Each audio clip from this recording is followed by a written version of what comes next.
Praise Lord, जय मसीह की। मैं स्टैनली मैकवान, मेरे YouTube channel Hindi Gujarati Bible study में आपका स्वागत है।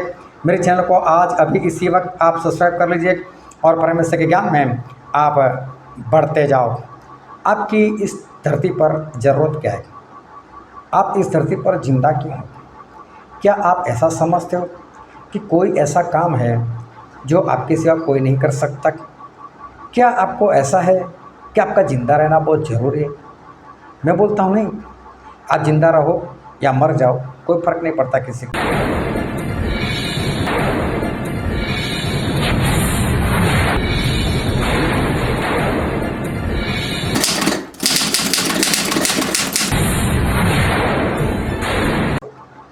परमेश्वर को भी कोई फ़र्क नहीं पड़ता। आप मर जाओ, परमेश्वर को कुछ फ़र्क नहीं पड़ने वाला। अगर आप ऐसा समझते हो कि आप प्रचारक हो, आप पास्टर हो, और अगर आप ऐसा समझते हो कि मैं मर जाऊंगा और परमेश्वर को काफ़ी घाटा हो जाएगा, मेरा काम कौन करेगा, तो ये सारी बातें अपने दिल से निकाल दो। अगर आपने बाइबल कॉलेज की और आप ऐसा समझते हो कि मैं ही प्रचार कर सकता हूँ, परमेश्वर को मेरी ज़रूरत है, तो आप भूल जाओ। अगर आपको ऐसा लगता है कि आपके जरिए बहुत लोगों को चंगाई मिलती है, आपके पास चंगाई के वरदान है और आपको बहुत लोग बुला रहे और लोग चंगाई भी पाते, और आप ऐसा समझते हो कि परमेश्वर को मेरी ज़रूरत है, मैं बोलता हूँ भूल जाओ। आप परमेश्वर को आपकी कोई ज़रूरत नहीं। एक इंसान था और कंपनी में अच्छी जॉब कर रहा था, उसका काम भी बहुत बढ़िया था, और उसने एक बार जॉब छोड़ दी। जॉब छोड़ने का कारण ये था कि मैं जॉब छोड़कर बैठ जाऊंगा और मेरा मालिक घर पर मुझे बुलाने के लिए आएगा और बोलेगा, भाई साहब आपके बिना तो मैं कंपनी कैसे चलाऊंगा, आप आ जाओ, आपका काम बहुत बढ़िया है। अरे मैं तनख्वाह बढ़ा दूंगा। बोलो ना कितनी तनख्वाह अच्छी है। ये भाई साहब ऐसा समझते थे, तो उन्होंने नौकरी छोड़ दी। मालूम कोई उनको बुलाने के लिए नहीं आया और ये काफ़ी परेशान हो गए, बोले कोई बुलाने के लिए नहीं आया। और कुछ दिन के बाद पता चला कि उनकी जगह पर उन्होंने किसी और को ठहरा दिया, और उसको तो इतनी तनख्वाह देते भी नहीं, फिर भी वो ईमानदारी से काम करे। उसके बॉस को तो शांति हो गई, अच्छा हो गया कि तनख्वाह ज़्यादा जाती थी। तो किसी के बिना किसी का काम नहीं रुकता, ये बात दिमाग में रखो। और फिर भी अगर पता ना चलता तो कभी कब्रिस्तान में जाकर देख कर आना। उन सभी को ऐसा ही लगता था कि मेरे से ही दुनिया चलती है, लेकिन ऐसा कुछ नहीं, किसी से दुनिया नहीं चलती। मूसा परमेश्वर के बेहतरीन दास थे। परमेश्वर ने मूसा के लिए ऐसा बोला, व्यवस्था विवरण उसका 34वां अध्याय और वचन 10, कि मूसा जैसा भविष्यवक्ता आज तक पूरे इस्राएल में पैदा नहीं हुआ जो आमने सामने परमेश्वर के साथ बैठकर बातें करता था। मूसा के लिए खुद परमेश्वर ने गवाही दी, मूसा जैसा कोई नहीं हुआ। अरे मूसा ने चमत्कार कितने बड़े बड़े किए।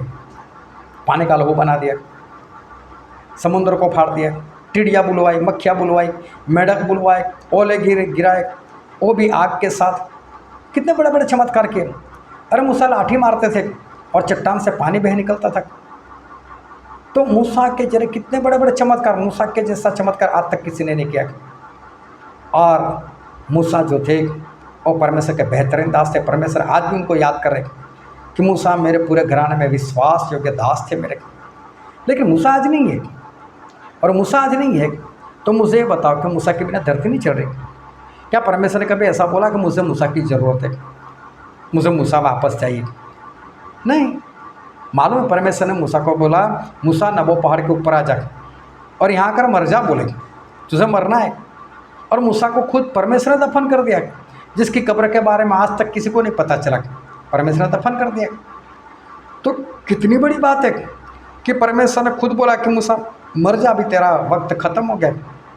तो मूसा मर गए, काम कोई भी बाकी नहीं रह गया। लेकिन मूसा के बारे में आप ध्यान से पढ़ना। मूसा 40 साल फिर उनके महल में रहे। उसके बाद मूसा 40 साल अपने ससुर के पास भेड़ बकरी चराते रहे, और आखिरी 40 साल मूसा ने परमेश्वर का काम किया। और परमेश्वर ने मूसा को ऐसा बोला था, जब जलते हुए पेड़ में परमेश्वर ने मूसा को दर्शन दिया था, तो परमेश्वर ने मूसा को ऐसा बोला था कि मूसा मेरे लोगों को छुड़ा, और मैंने मूसा तुझे चुना है कि मूसा तू इन लोगों को मिस्र देश से आज़ाद कर और उनको विश्राम के देश में, जहाँ कनानी, हित्ती, यबूसी, अमोरी लोग रहते हैं, उस देश में ले जाकर उनको बसा वहाँ पर। और जो वतन है किस तरह से बांटा हूँ मैं तुझे बताता हूँ, इनको बांटते 12 गोत्र को।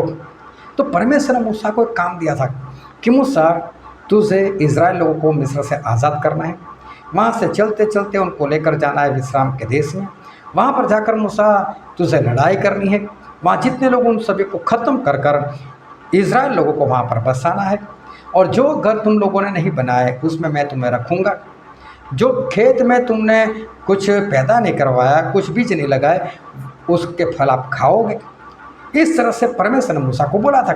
तो मूसा को परमेश्वर ने काम दिया था कि इज़राइल लोगों को मिस्र देश से आज़ाद करवाना और विश्राम के देश में स्थापित करना और सभी को वतन बांट देना। ये परमेश्वर ने मूसा के लिए काम दिया था।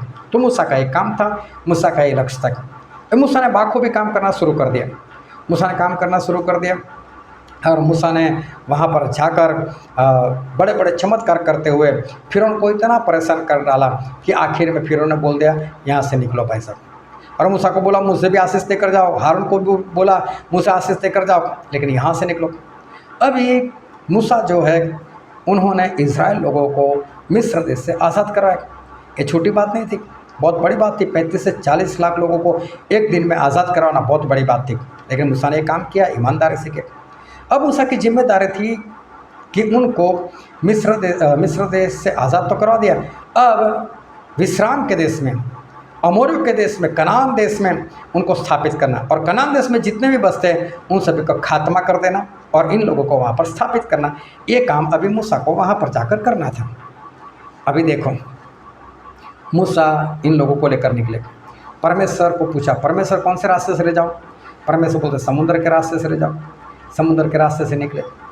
अभी फिर वापस आए पीछे, कोई बात नहीं। परमेश्वर ने मूसा को बोला समुद्र को फाड़ दे। मूसा ने समुद्र को फाड़ दिया और सभी को उस पार निकाल दिया। वो लोग आगे बढ़ते गए। जब इज़राइल लोगों को पानी की ज़रूरत पड़ती थी तो मूसा से मांगते थे, मूसा पानी दे।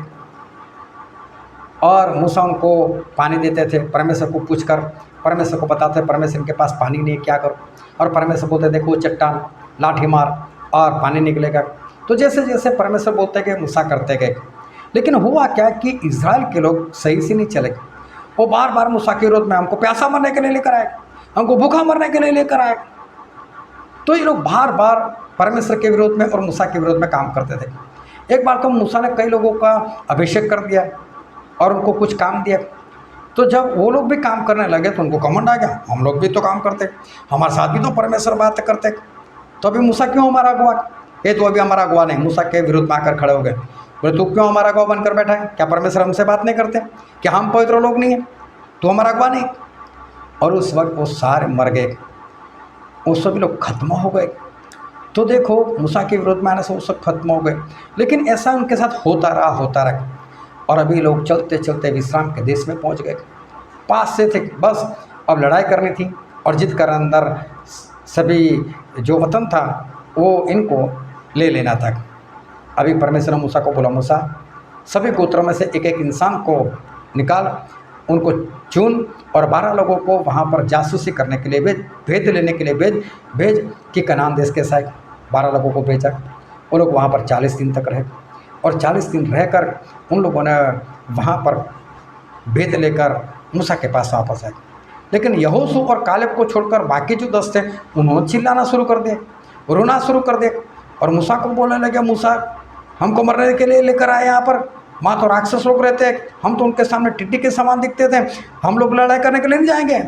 ये परमेश्वर हमको तो यहाँ पर मरने के लिए लेकर आए, वो तो आसानी से हमको मार देंगे। अरे कोई दूसरा अगुआ ठहराओ जो हमको वापस यहाँ से निकाले और हमको मिस्र देश में लेकर जाए और मिस्र देश में जाकर हमको वापस गुलाम बनाए। ऐसा कोई अगुआ ठहराओ, मूसा नहीं चाहिए। अभी इस बार इन लोगों ने जो काम किया, इससे परमेश्वर इतने क्रोधायमान हो गए कि मूसा को बोला कि मूसा, इन लोगों ने 40 दिन तक जो खोजबीन की, जो जासूसी की, जो भेद लिया, एक दिन के लिए मैं इनको 1 साल अभी भटकाऊंगा और 40 दिन के लिए 40 साल, अब मैं 40 साल तक इनको वहाँ पर नहीं पहुँचाऊँगा। अभी देखो लेट हो गया विश्राम के देश में जाना, 40 साल लेट कर दिया। अभी मूसा 40 साल तो फिरौन के घर में रहते, 40 साल ससुर के पास रहते और 40 साल इज़राइल लोगों के अगुवाई की, 120 साल। और उत्पत्ति उसके 6 अध्याय में लिखा है कि परमेश्वर ने इंसान लोगों की आयु 120 साल कर दी। अब मूसा की 120 साल आयु पूरी हो गई, जंगल में ही पूरी हो गई। अब मूसा तो खत्म हो गए, मूसा तो मर गए। तो क्या काम अधूरा रहा? क्या मूसा के बिना इन लोगों को वतन नहीं मिला? क्या मूसा के बिना ये लोग अमोर के देश में, कनान देश में बसने नहीं पाए? बसने पाए जरूर। अब मूसा वाला काम किसने पूरा किया? यहोशू ने। मूसा की जगह पर यहोशू आ गए। यहोशू ने लड़ाई लड़ी, यहोशू वहाँ पर लेकर गए और यहोशू ने सभी को वतन दिलाया, लड़ाई कर सभी को मारकर ख़त्म कर दिया और इन लोगों को वतन दिलाया। क्या मूसा के बिना भी काम रुका? क्या परमेश्वर का भी काम रुका? मैं बोलता हूँ जब मूसा के जाने से परमेश्वर का काम नहीं रुकता, आपके जाने से कौन सा काम रुकने वाला है? आप ये मत समझो कि आप नहीं होगे तो परमेश्वर क्या करेंगे। आप ये मत समझो कि जहाँ पर आप जॉब करते हो अगर जॉब से हट जाओगे तो आपका मालिक क्या करेगा। आपके बिना कुछ नहीं होने वाला। आप नहीं रहोगे तो अभी दुनिया जैसे चलती नहीं वैसे ही चलेगी, कुछ भी नहीं होने वाला। और यहाँ तक कि आपकी पत्नी बच्चे या तो आपका पति और बच्चे वो भी पल पोस कर बड़े हो जाएंगे, कुछ नहीं होगा। ये दुनिया जैसे चलती है वैसे ही चलती रहेगी। ये मत कभी सोचना कि आप नहीं होगे तो लोग कुछ भी नहीं कर पाएंगे। भूल जाओ, किसी के बिना कुछ भी नहीं होता। परमेश्वर ने शमूएल को बोला, कल तेरे पास एक नौजवान आएगा जिसका नाम है शाऊल, उसको इज़राइल का राजा बना देना। मैंने उसको इज़राइल का सरदार ठहराया है, वो मेरे लोगों को परिस्थितियों के हाथ से छुड़ाएगा। और शाऊल राजा बन गए और शाऊल राजा ने 2 साल तो बहुत बेहतरीन चलकर इज़राइल लोगों का न्याय किया, इज़राइल लोगों को बचाया। लेकिन उसके बाद 38 साल सही से नहीं चले। तो परमेश्वर ने शाऊल को क्यों पसंद किया था? ताकि इज़राइल लोगों की अगुवाई करे। लेकिन वो तो 40 साल के बाद मर गए, तो क्या हुआ? काम नहीं चला, दाऊद नहीं आ गए तो दाऊद ने इन लोगों को आगे बढ़ाया ना। दाऊद भी मर गए तो सुलेमान नहीं आए। किसी के बिना किसी का काम नहीं रुकता। अगर मैं बोलता हूँ परमेश्वर ने आपको भी कोई काम दिया है, अगर आप उसको अधूरा छोड़ देंगे तो ये मत समझना परमेश्वर आपके पीछे पीछे आएंगे। कोई पीछे नहीं आने वाला, आपका काम परमेश्वर किसी और से करवा देंगे। हाँ, मूसा की आयु पूरी हो गई इसलिए वो स्वर्ग में चले गए, वो बात अलग से है। आप भी अपनी आयु अच्छी तरह से पूरी करो, स्वर्ग में चले जाओ, ये बात अच्छी। लेकिन अगर घमंड में आकर ये सोचोगे मेरे जाने से कुछ फ़र्क पड़ता है, कुछ फ़र्क नहीं पड़ता, किसी को भी नहीं पड़ता। अगर आप किसी संगति में जा रहे हो और आपको ऐसा लगता है मैं संगति में इतना आगे बढ़ गया, मैं मेरे अगुए के बहुत काम का बन चुका हूँ और अगुआ मुझे लेकर कई जगह पर प्रार्थना के लिए जाता है, अगुआ कई बार मुझे वचन देने को बोलता है, अगुआ मेरा इस्तेमाल करता है, और आपको ऐसा लगता है कि अगुए को मेरी ज़रूरत है, तो भूल जाओ। आप संगति में जाना बंद भी कर दोगे ना, अगुए का कुछ नहीं बिगड़ने वाला। संगति फिर भी वैसे ही चलेगी जैसे वैसे पहले चलती थी। आपके बिना कोई फर्क नहीं पड़ने वाला, किसी के बिना कुछ भी फर्क नहीं पड़ता। अगर आप घमंड से हो ना मेरे बिना ये नहीं होगा वो नहीं होगा, तो भूल जाओ, सब कुछ होता है और होता ही रहेगा। अगर घमंड में आते हो तो ये सारी बातें भूल जाना। मूसा के बिना परमेश्वर का काम नहीं रुका, यहोशू से पूरा हो गया। शाऊल के बिना परमेश्वर का काम नहीं रुका, दाऊद से हुआ। तो काम चलता रहेगा, किसी के बिना किसी का काम नहीं रुकने वाला। और इसलिए मैं कहता हूँ घमंड मत करो, लेकिन परमेश्वर में बने रहो। परमेश्वर आपको आशीष दे। आमीन।